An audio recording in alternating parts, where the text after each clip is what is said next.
Today, we are in Bangalore and we are visiting one of our customers, which is Butterside Up. I'm at their place here in Belandur, so let's go meet them.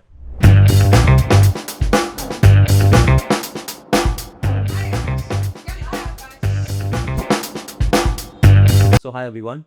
Today we are at Butterside Up and I'm here with Sharda and JB. And we are here with Akash. Yes. Who are the owners of this cloud bakery here in Belandur. And so, hi guys. Bye. So, could you please briefly introduce yourself and tell us about what you guys do here? Other than what you've already told, my name is Sarada and her name is Pavitra, Jaya Pavitra JP, Urf JP. We have Urfs in our lives. Yeah. So we've been running this bakery for the last 14 years. We started way back in 2011. Initially, where we had our own day jobs. She was working in a SaaS company, and I was with another product company, and we had long careers with them. And then we decided, we wanted to start something before we get too old, and then the risk appetite, dies down.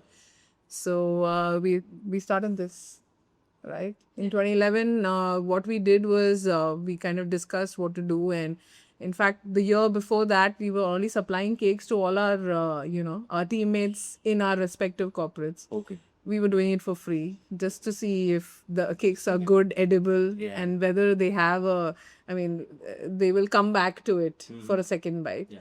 And then, it worked out. And then we started doing home catering in the weekends alone. Okay. Yeah. And that also kind of flew well. And then we decided to quit and start this. December 2011 was our first Christmas. Yeah. Yeah. That's pretty much what it is. Yeah. So we finished 12 Christmases plus 2 years. Yeah. Fantastic. Awesome. Nice.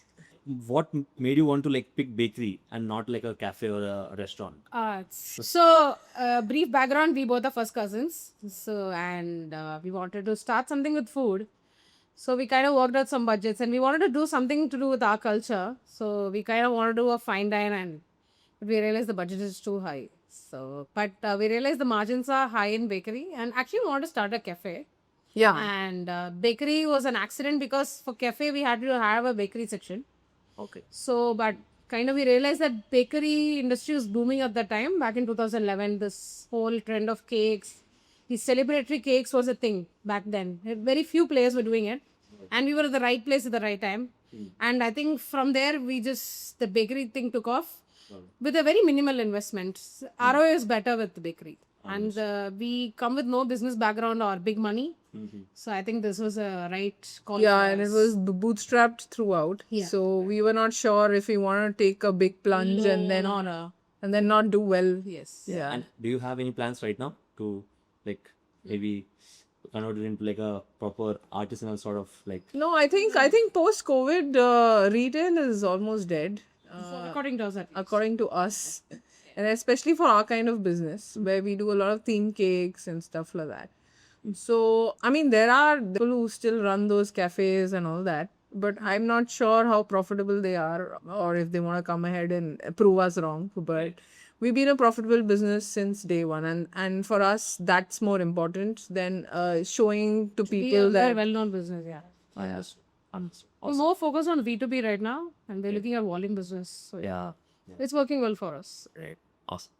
So when you guys started off, how was the whole licensing process? Because I remember when I was in my college, right? I was also kind of run this cloud kitchen of sorts, which for that I had to apply for FSI license and everything. But then I realized it's not working after I got an injection from there stating something around water testing report is now have to grade or some images, some sort of image that they're asking me to upload, right? Right. So that was a challenge. Then I just completely dropped that idea after. So did you guys face something similar around the time when you guys started? Yeah. I think that's how the learning curve is. There are two ways to go about it. Either pump in a lot of money, get the whole setup done. There are consultancy firms who will kind of help you set up from A to Z. Right. Or if you are bootstrapped and you want to be frugal with your business, you figure out, you walk to all these offices every day and then figure out that get out of the right people and get it done. Right. Yeah, I think remember. it is not easy. I mean, even now It's not we easy. do It's not face easy, issues. but I think I remember when we started off, we realized no, we have to do this ourselves. Not taking anyone's help. So we didn't want to show any of these government agencies that we are well educated and we are okay. We are urban. People. So we went wearing Hawaii slippers, one old salwar kameez, and oiled hair. And then I had a sob story that my husband used to beat me, and I have no other way but to run this bakery, which is all false.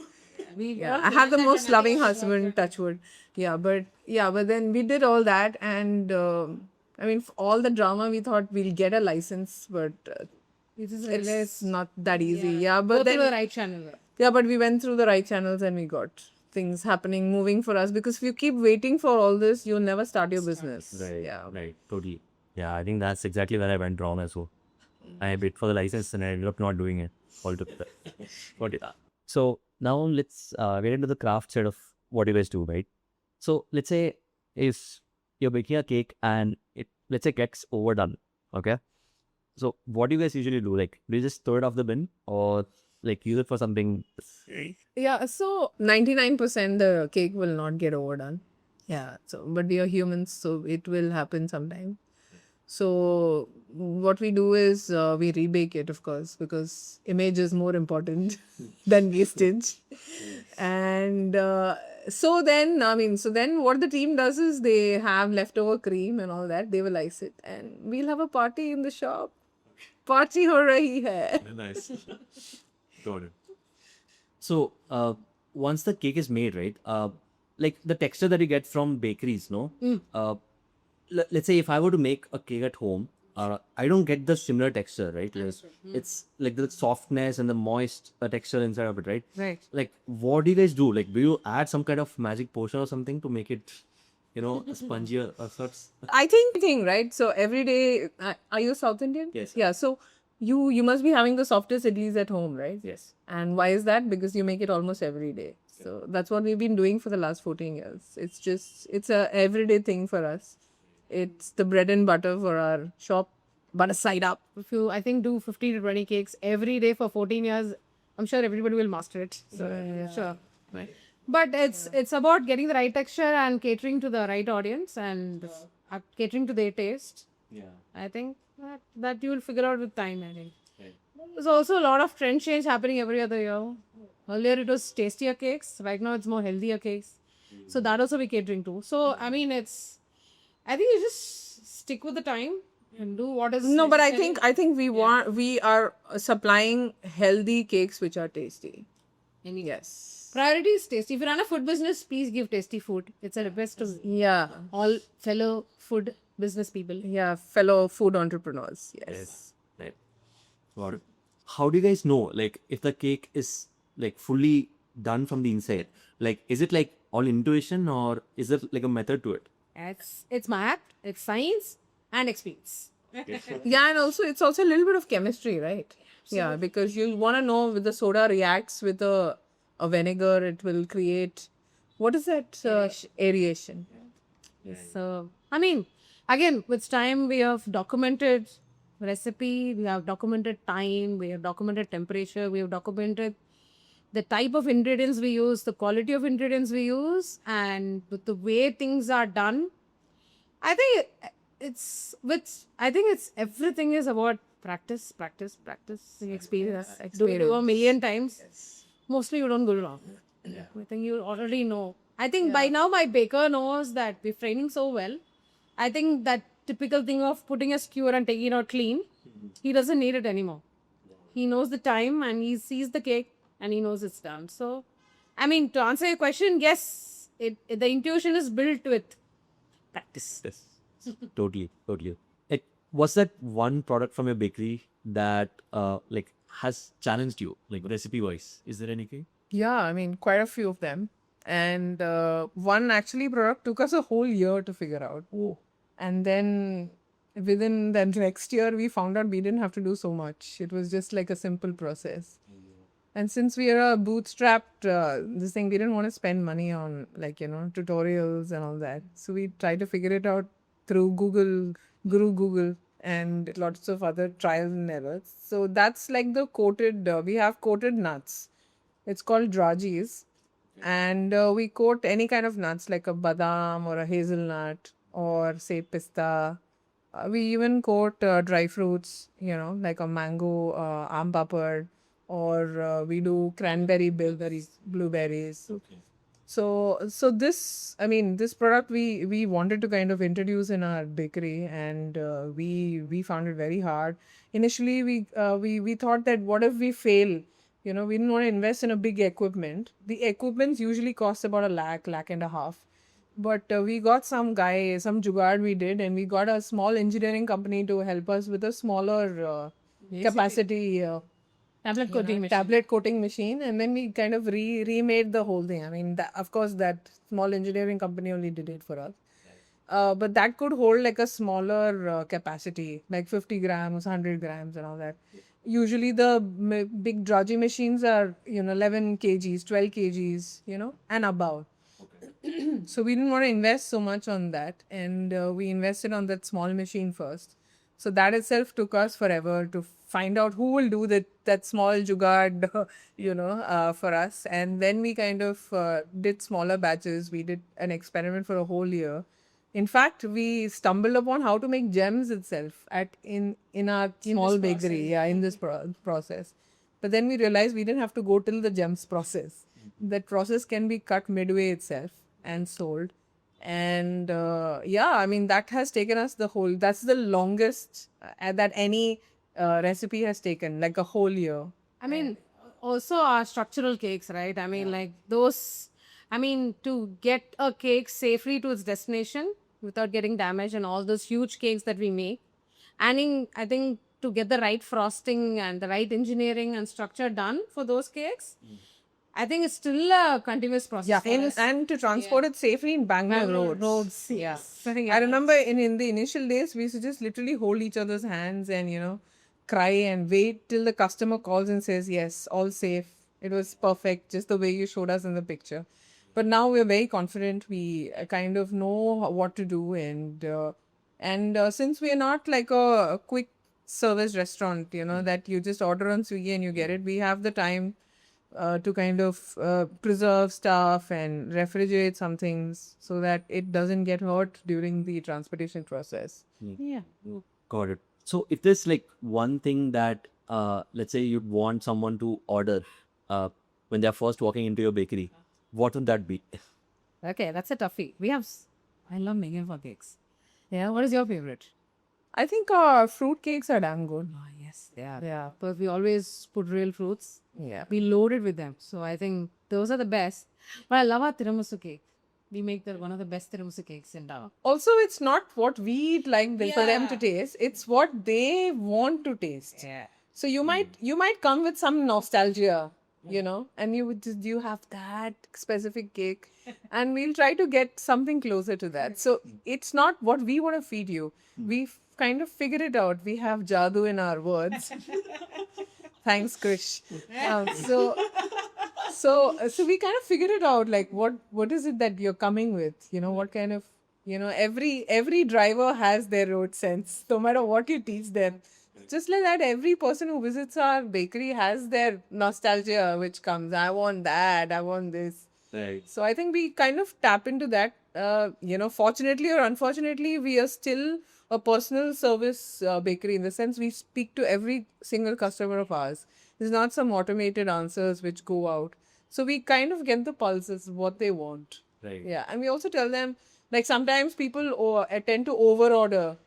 But we tell them to order right for their birthday party. We ensure that people don't overorder. That's one thing, because even though it is more money for us, we realize there's no point doing that. And that's another reason we've stayed as a cloud bakery, because we don't make and keep.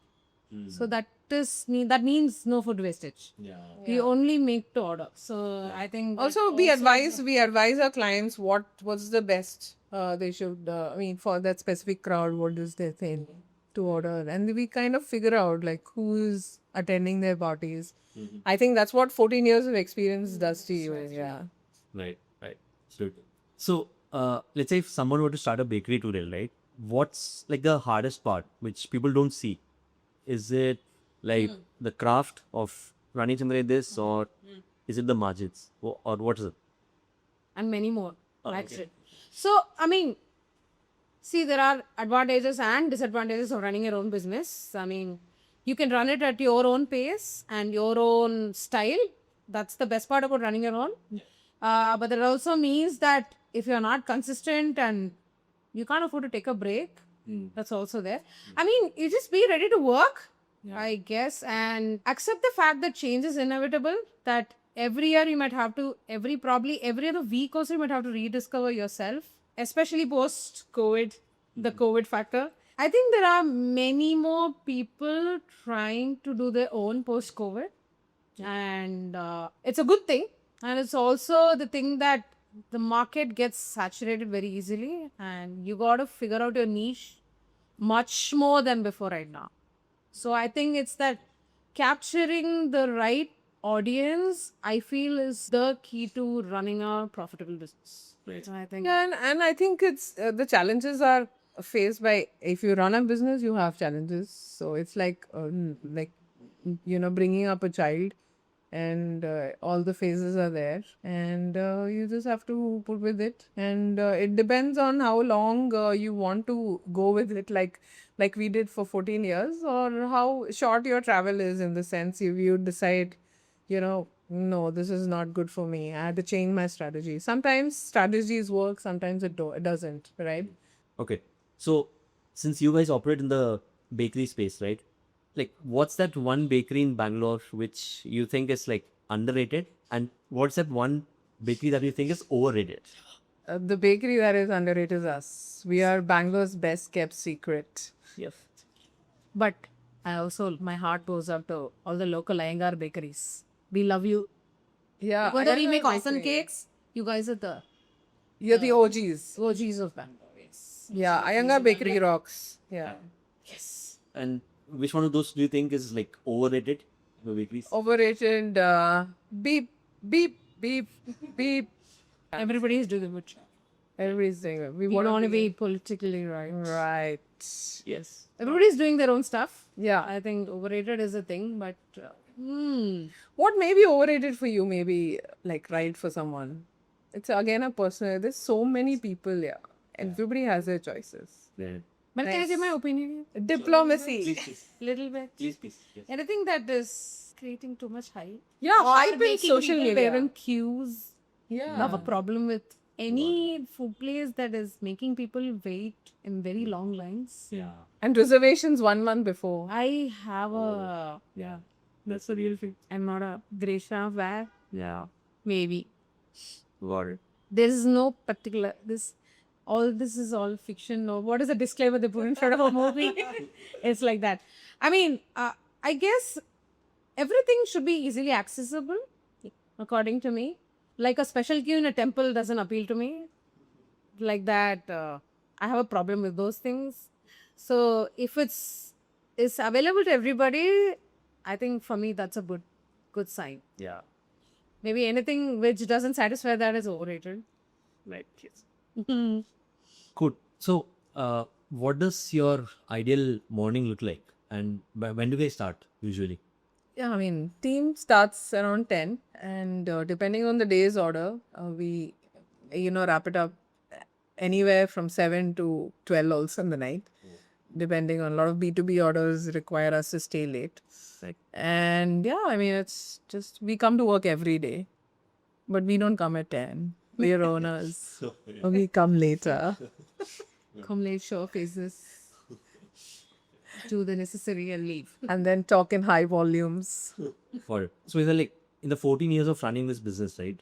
What's been like the worst day that you've had, if there's any? Yeah, I think every year has one worst day. Yeah. For sure. But the one that we can't forget is, remember that cake? So earlier, I mean, I don't think we face that anymore. But earlier, so we kind of put these big cakes into Uber cabs, like non-passenger Uber cabs, and just send it across. So what happened? That day was a very busy day. We had some 5 cakes going out at the same time. We had to dispatch, and by mistake, one of our cakes was put in a cab that was not even booked by us. And we had no idea. And that guy thought we had booked the cab. And he left to another location booked by somebody else. And we had no idea how to track that cab. And we lost an entire 3 kilo cake into thin air. So I think we have a better system now of how to book these cabs and keep them tracked. No, the worst part is the customer needed the cake, so we baked everything. Thankfully she needed the cake at like 12 in the night, so we rebaked everything. This happened at 7, so within 3 hours we rebaked and we personally went and delivered. So yeah, and couple of crashed wedding cakes have been there. Yeah, that happens to everyone in Bangalore. So then after that we've learned our lessons, never to take like a short, like people don't give time for their wedding cakes. Within 24 hours they take a wedding cake, right? So It those doesn't things, set well. yeah. So they end up crashing. Yeah, like within like morning they've asked for a cake and evening we've delivered it. So those kind of cakes get damaged. But yeah, like I said, there's always the worst day every year once. I think that's like nazar to our business also. So thoda, that's okay. Yeah, part and parcel of running a business. Ups and downs. Yeah. Okay. The highs are really good. Yeah. So. Worth it. Got it. So, if this one headache that you would want to hand off to someone tomorrow, from your, let's say, day-to-day operations, what did that mean? For me, it would be sales. I wish I had a sales assistant who would go around pitching for business in all the places we want. Payment follow-ups. Payment follow-ups, yeah. Yeah, I mean, payment follow-ups, yeah, in India runs up credit. So, it's to get the payments the right time when you need it. Sometimes it's like delayed judgment is no judgment, right? Yeah. Sometimes delayed payments also is a sale. That's what. Because how much can you fill out of your pocket? So that's also there. And also managing the internal expenses, like give and take. With everything being digital right now, to keep track of things, yeah, it is a bit of a challenge. Yes. Yeah, but Cashbook has helped us a lot. Yes, these, internal payments. We literally don't use physical cash at our workplace. So to track earlier, we put an Excel sheet and to sit at the end of the month with all the expenses with my teammates. But we have taken this up and it's very convenient. We just dump. Yeah, well, so it's a great way. It's not just one employee. Like I think 3 employees can access the same phone, for petty cash transfers. So for all the times we don't have to be, based on the wallet. We just top on the wallet and we have the expense in our hand. So thanks to Cashbook for that. Nice. So, before Cashbook, right? How did you guys used to manage and track your expenses? And how has it changed after you started using Cashbook? So before Cashbook, we used to like top up the wallet of our manager sometimes or paid ourselves. It was a pain. I mean, it's a problem for him also to keep having money coming in and going out of his personal account because it has a savings account. Yeah. Right. It's the young generation which is handling that. And for them, it's a problem actually. It's a personal issue. And we also realize we are available all the time to make the payments. Yeah. So both ways it is a problem. And to maintain the sheets, Excel sheet for that, all the transactions are not built. Because in India, it is practically not possible to have everything built.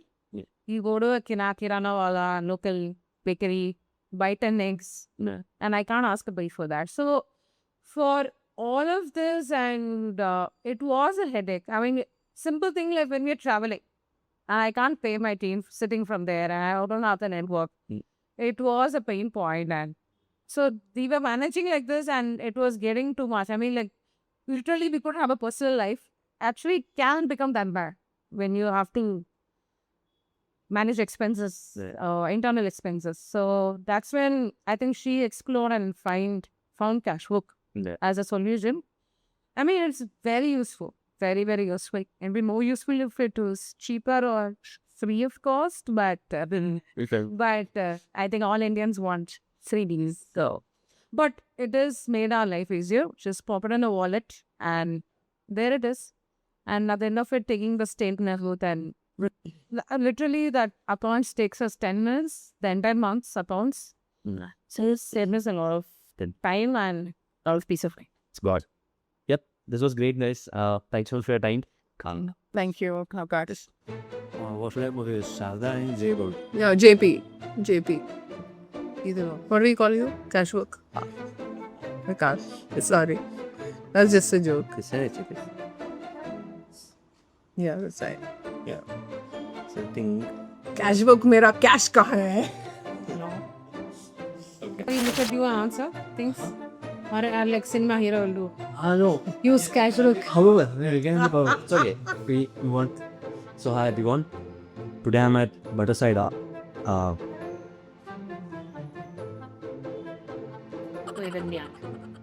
Yeah. Come, let's release only the bloopers of these videos. Okay, so like once the cake is made, right? Usually what happens is, so when we make cake at home, the texture that comes out doesn't come out the way that we get, let's say, from.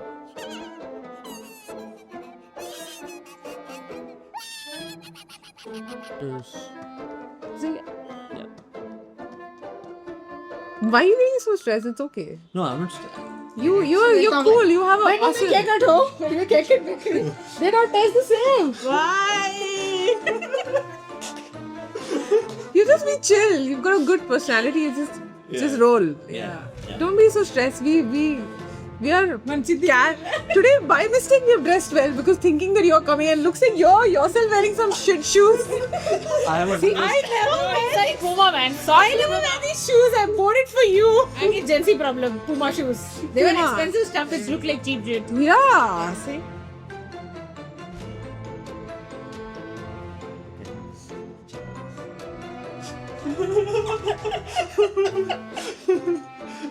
Whatever.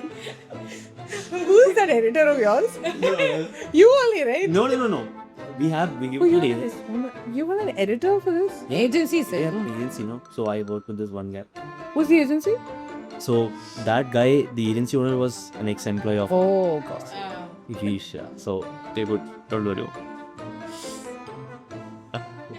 Wait. What's his name? The editor? Girish. No, the main editor is I think Raj, and the main guy is Girish. Raj, Girish. Make us look good. Raj and T. Please make us look good. Yeah. Make me look young. Make me look thin. Good. On camera, let's go with the take. Yeah. So. Yeah.